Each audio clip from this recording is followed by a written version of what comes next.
Yeah, sure. So my name is Zane.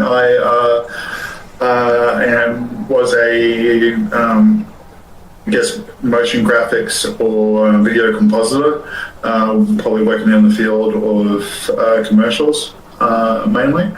And then I went into freelance and I was looking for tools to make my job easier and quicker and easier to iterate on.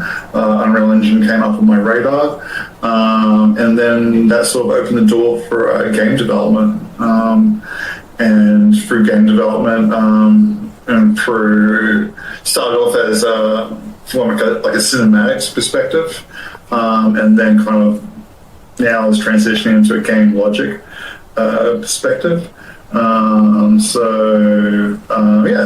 was my journey with that. And at the moment, I'm just trying to. We're just making small projects that are very sustainable. Doesn't need a big footprint, a big team. Something that you can kind of like do with a real kind of like independent mindset. And that's the current goals. That's awesome. What challenges or problems were you facing before you started using Chess Game Creator and like got into my program? Probably multiplayer and AI stuff. I'm pretty good at understanding frameworks in a single player context. When it becomes to, I guess, AI or multiplayer and getting those things to work nicely and all the logistics with that in terms of matchmaking and joining sessions and all that sort of thing. That's kind of like where barrier that I was facing. AI is obviously its own thing, and even like behavior trees and all that sort of stuff is kind of like outside of my realm. Yet again, like coming up with like chess AI, because as we know, chess AI is a whole other thing, and there's never in a million years, you're going to beat Stockfish. The system better than that, and your system just like made that work with multiplayer, it just all was integrated in a really good way. And you also had made strives to do like the battle chess kind of concept, and it wasn't just like static pieces. So that was also it was just like a few things that all kind of like lined up. I guess there's other like chess packages out there, but it was either multiplayer only, or static piece only, or some combination of that. So Chess Creator, it just had a fair few things all lined up that made sense, and just by kicking the tires on the demo, I could see these are all different sectors that I could iterate on. So, yeah. No, that makes a lot of sense. Did that answer the question? No, it did. It was actually a perfect answer, and it gave me a lot of clarity. What had you tried before to solve those issues that you were having? The simplest one, what I find for my process is if there is a template that does everything pretty well, that's great. If there's a template that does some things kind of not great or missing some features, I kind of would prefer just to not use that and actually use something that has very little functionality but makes sense to me, and then build those features onto it. I kind of don't like I want to kind of like be 95% the way there when I come to a template. Yeah. Because that means it's working and it's functional. If something's like 50 or like 50 to 70%, it's like it's kind of almost more work to kind of like get to the place, understand it, make it make sense for me, but then wrestle it to like 100% mark. I'd rather almost start with a template that's very, very basic, like a 10 or 20%. and then build that functionality, even though it's a lot more work, at least it makes sense to me. I know why the decisions that I'm making, how that's affecting the project. So that's kind of what I did. There was a couple of templates I tried, and I was just kind of hitting my head against the wall. So there was some online tutorial person who was making a multiplayer chess game. I think it was even just couch, local multiplayer, not even. Oh, I see. Okay. And so I just took that and kind of just started to bolt my own features onto it. And I kind of got, pretty good spot with that. But like I said, there was a couple of things that just weren't working that great. Multiplayer worked, but probably not the way it should. And the AI was super rudimentary. It was actually kind of like just randomly selecting pieces and randomly moving pieces. So there was kind of like no actual. I mean, it would not be a fun. If you're a super novice chess player, you can kind of get away with that single player. But if you're kind of intermediate or even beyond that, it would just be a waste of time, and you just go to multiplayer. So yeah, when your template came up on my radar, I jumped onto that, and luckily all the work I had done to that date was probably more from like a perspective of the doing the takedown animations and coming up with systems for that. So I was able to kind of like migrate that into your project without much hassle. And without a lot of double handling. That's actually awesome. So would you say that the issue was most of the, or I guess all the other options you had seen out there before mine just did not really give you the complete solution you were looking for?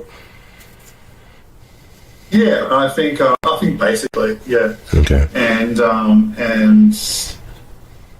yeah, like I said, I think there's some projects that I think maybe go too far down the rabbit hole, and they're very good at doing the things that like they've set out to do, but if you want to deviate from that path, it can get a little bit complicated. Or if you want to tweak that logic a little bit, it gets a little bit messy. Whereas with yours, it was all very organically laid out, very easy to iterate on, and that was and like the functionality was basically all there. Anything that I was kind of like doing was sort of kind of like an aesthetic driven kind of thing, really. Awesome tools to drive that. But in terms of like pure gameplay mechanics and stuff, it was all there. Which a lot of the other templates kind of like didn't have. Okay, that makes sense. How did it feel for you to like be kind of banging your head against the wall with all those other like systems that you had tried before? Yeah, well, it's not great. I think it's frustrating because it's with the other systems. Maybe you get like far along in like a couple of areas, but there's one area that you just can't across the line. There's another system where that aspect is across the line, but the other one's from the other template, and then you kind of like try and consolidate. Okay, what are they doing here? What are they doing there? Can I use those together?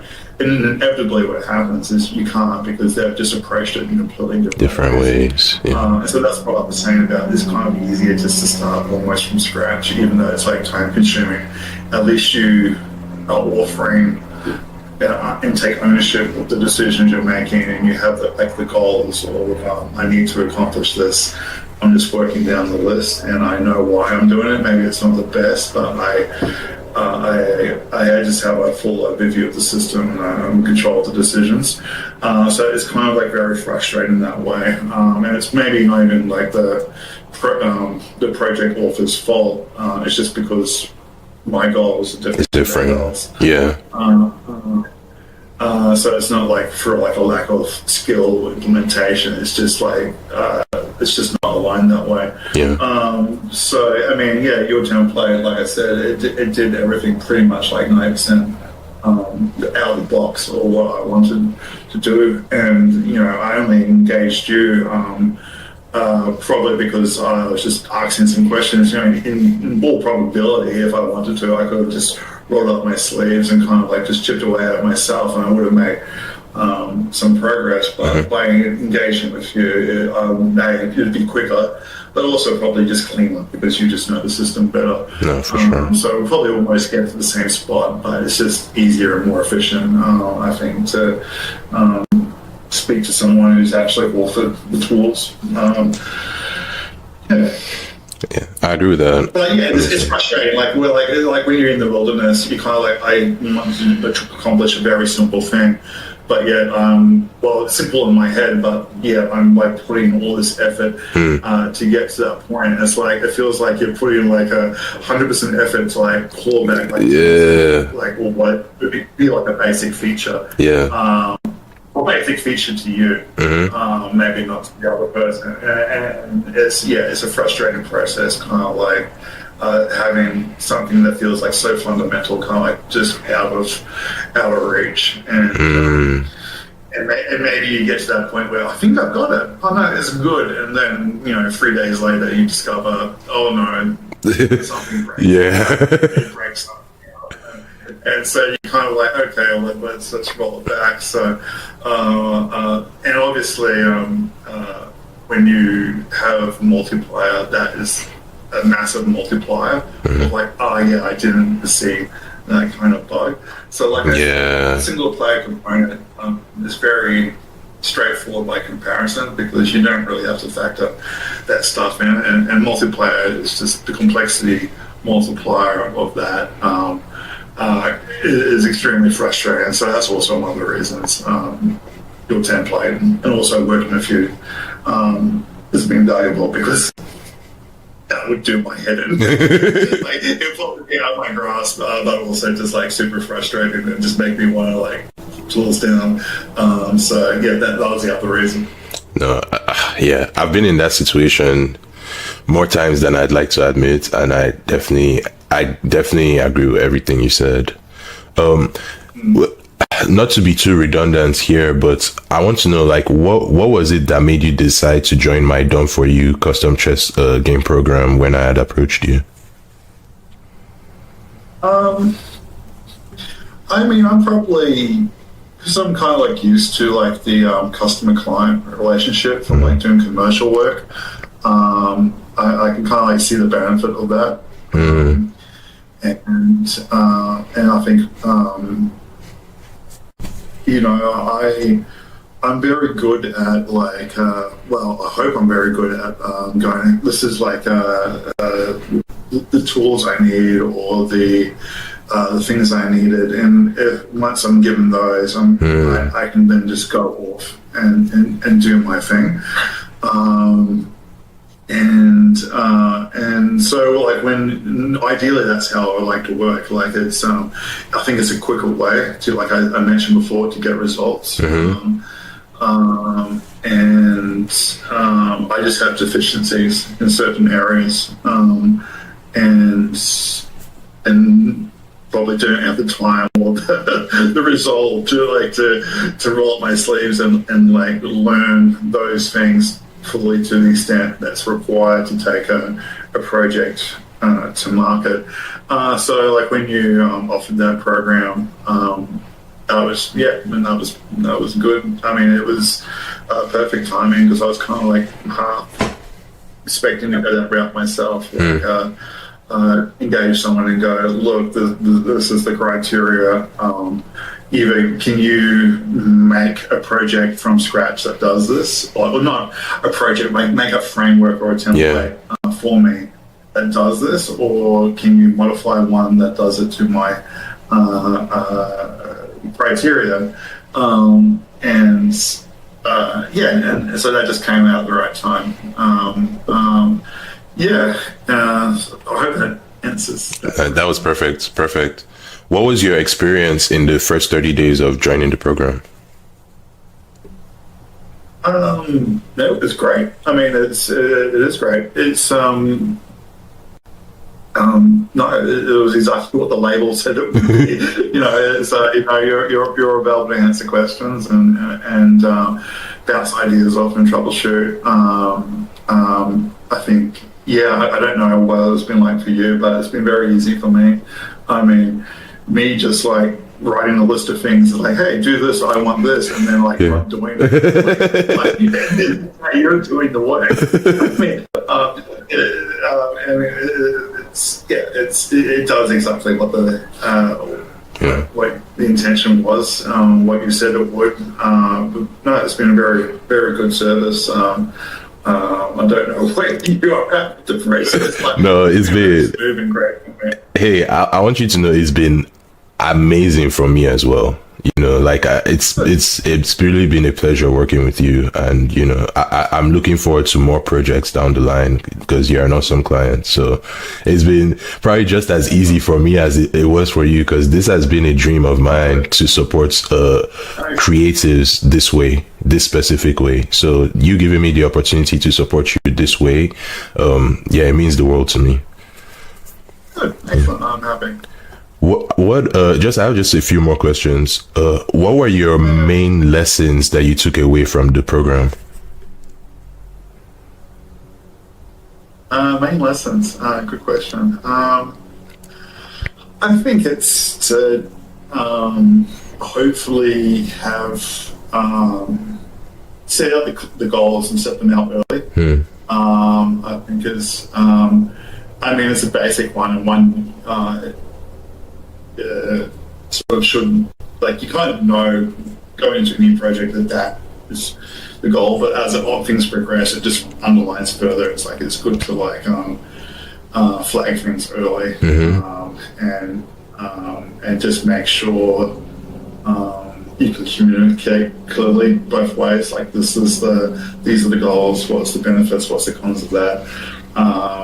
Because I'm sure this applies to you. I'm sure it's like it just means you can flag things earlier and troubleshoot them and come up with alternatives, and also just like have a hierarchy of priorities. Like, okay, well, if this is a lot of work for a lot of gain, then it's worth it. But this is a lot of work for not much gain or the same, then what are we doing? Like, let's put that effort elsewhere. So I think it's that kind of thing. I've always, it's a lesson I've instinctively known over the years, but it always underlines itself on a project. It's like, make sure you like just clearly lay out like the framework and the goals early. And that's like a deficiency in myself. I just get carried away sometimes. I think I've been on both sides. Like, I get frustrated when the client is like, why didn't you mention this at day one? And it's like, I'm never going to do that. And sure enough, on this project, I did exactly what I don't like the clients doing. So it's just that. I think it's just always like, have a firm set of goals before you start down the path, because you can get into trouble. Of course. Anything, it can be programming, it can be design, it can be writing, whatever it is. Yeah, and I think that's just like, to an extent, that's the nature of development, right? It's like you can't really know exactly what the full scope is until you start taking steps, and then it starts getting clearer. Yeah, well, also in this industry and this work, you get inspired by you see potentiality of something that was on your radar as you kind of really make progress. Like, oh well, I didn't think about that, but if we're going down that road, then it means maybe we can do this thing over here. So it's when to identify that's worth chasing, and then when to identify that's very sparkly and that's very shiny and that would be nice to chase, but that's probably taking us off the path of our main goal here. And if let's get to that goal first, and once we get that, then we can go for the shiny thing. So it's that stuff, and it's as the client, it's very easy for me to it's the shiny thing, but on the other side of it, I understand. Like, no, let's do these goals and then do the shiny thing afterwards if that adds to it, or is a worthy investment. 100%, 100%. So would you say, if I were to summarize it, would you say like the main thing is like being aligned with like the strategy on how you want to move forward, like having like full alignment? Yeah, I think so. I think, yeah, and I think that's also, that's it comes down to the project. At the end of the day, it's good to have a template or a project that does everything, but it should be about the finished product, and that's not probably a trap that I get myself into. It's like I kind of want a template that probably the goals of the project might one kind of like wandered from. I want to create this project, and then it's kind of like, okay, well, this is a template. If I don't create that project, I can create this other project. I see. And that's good, but that's kind of like drifting from my original goal. 100%. Yeah. So it's I think it's just about what is the project, and not like just keeping focus on that, like what's the style, what's the aesthetic, what's the experience for the player, what is it, and then we're working backwards from that. Okay. What results have you seen from these lessons, like implementing these lessons? What results? I mean, it has benefits, like if you don't implement it, you kind of just chipping away at things way slowly than you should be. It's when you do focus in on specifics, and that's when progress is made. It's too wishy-washy, or when there's too many moving parts, and if there's not a hierarchy of goals or things of importance, projects can just either stall out or just like it's like a marathon. It just, you're kind of like always moving, progress is being made, but it's just the goalpost is kind of shifting. Yeah. So it's almost, I mean, to break it down to goals is, if you don't do that, it can kind of just spiral.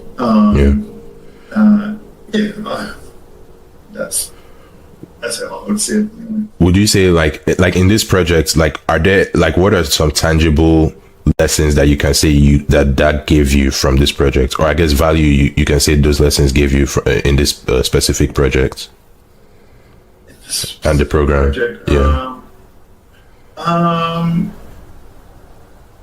I think it's probably, like I mentioned before, valuable lessons is probably just having the clear goals. But in terms of the actual project, I think is probably understanding the nature of multiplayer a bit more. Okay. Just having being aware that is its own field. I guess anything that's kind of, in a broad sense, the difference between a player, driven game and then a game that leverages multiplayer or AI. Because that can be, they're kind of like two different things. 100%. Sort of play style. And in my, approach, I thought from the outset I was making a chess game, and that was kind of like just like a player driven thing, but it's really not. It's about the AI, it's about multiplayer, and then how these things kind of like unify to make a single user experience. Exactly. So the game I thought I was making was very different. It's like, this will be easy, like it's a board game. In reality, I was probably thinking about checkers, or it's like snakes and ladders. But chess was a very different beast. So it was a kind of, in that way, I bit off way more than I could chew, but it was good because it gave me clarity of what it needed to be done for a game that is driven by like a player in a sandbox, essentially, game that is reliant on other like pillars or modules to kind of work, and then making that experience sleek. I mean, because in a broad sense, if you have, and I guess like a fighting game is kind of like an actual like Street Fighter thing. It's kind of it's a similar sort of thing where that's kind of like the AI has to feel good. Yep. But if the AI is like too perfect, it gets frustrating or doesn't feel good. The net code has to be good, and all that sort of thing. And the game mechanics have to be solid. And there's a fair few pillars in just in that sentence. And if one of them kind of falls apart, the whole thing has the ability to fall apart. 100%. So they all kind of have to work really, really well. Whereas if a game that's kind of like maybe like a hack and slash sort of game, or like a Streets of Rage kind of thing, you can probably almost get away with like one or more of those pillars. Not being 100%, but in certain games, I would say like chess, and like I said, fighting games would be another one. Or anything, I suppose, maybe esport adjacent. You kind of get into all these things have to line up. Otherwise, they can be a danger. So just having that realization, maybe I should have had earlier, but that was a lesson. Saying, okay, you kind of have to dial in and zoom into player feel across a spectrum of different disciplines. Yeah. What would you say to someone who's maybe on the fence about joining this Done For You program? I think if they have a clear vision for a game, but they are struggling with certain aspects, I think it's a great idea. I think there's also like a learning proposition for that person as well. Maybe going through this process, they learn enough to be inspired to do a future thing using the skills that they've gleaned from you or this program elsewhere. So I think if you have a vision for a game and you're struggling in certain areas, and financially it makes sense, you should absolutely. I think it's and it's good. I mean, you're collaborating with someone as well. If it's just you in a room and you're making progress, that's fine. But if it's just you and you're struggling in certain areas, I mean, bouncing off another set of eyes is always going to be valuable. And collaboration is good. It makes the other person, I guess, think differently. Makes you think differently. Just another set of eyes on a project is always a good thing. And you're never going to be good 100% at all disciplines. Let someone who is good at those disciplines pick up the reins for that. It just makes sense. And Zane, thank you so much for doing this interview with me, and thank you for being an awesome client. I don't think you really understand how much of a dream client you are for me. Oh, good. I hope the process hasn't been too frustrating. Like I said, I've been on the other side of the fence. I was like, I'm never going to do that. Sure enough, it's like, I got an idea. That's probably what makes you a good client. I'm happy, man. I'm happy the process is smooth for you, or not smooth, but at least enjoyable. So it's good to hear. One last question: where can people learn more about you and your business? Well, hopefully with this game is offered, they can learn more about me. I have a very small online footprint. I think that's also a reaction to working in marketing and with comms teams. I kind of like, you know what, I don't have the energy. So I'm kind of, unfortunately for me, I kind of like, I just like to do the work, and then when I need to go live, I'll probably always have to, similar to how I've engaged you to make the product, I'll probably always have to engage someone to like do marketing or sales because I just don't have the energy or bandwidth or probably even patience to do comms. So tragically, my social media footprint is very, very small, maybe to my own detriment. No, I completely understand where you're coming from. Do you already have a name for the game, or maybe like a LinkedIn or something that people can reach you at if they want to learn more about the game?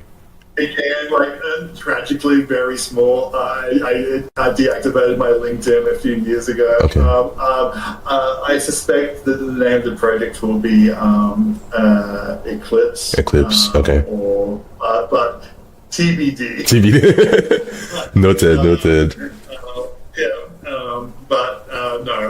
Once I roll up my sleeves and start having some marketing materials, I'll go live and hopefully take the world by storm. Yep. No, I see it. And then, of course, just let me know, and I'll update the information so people will know where to find you. Yeah, absolutely. Will do. Awesome. Thank you so much for the interview, Zane. No problem. Easy. Okay, awesome.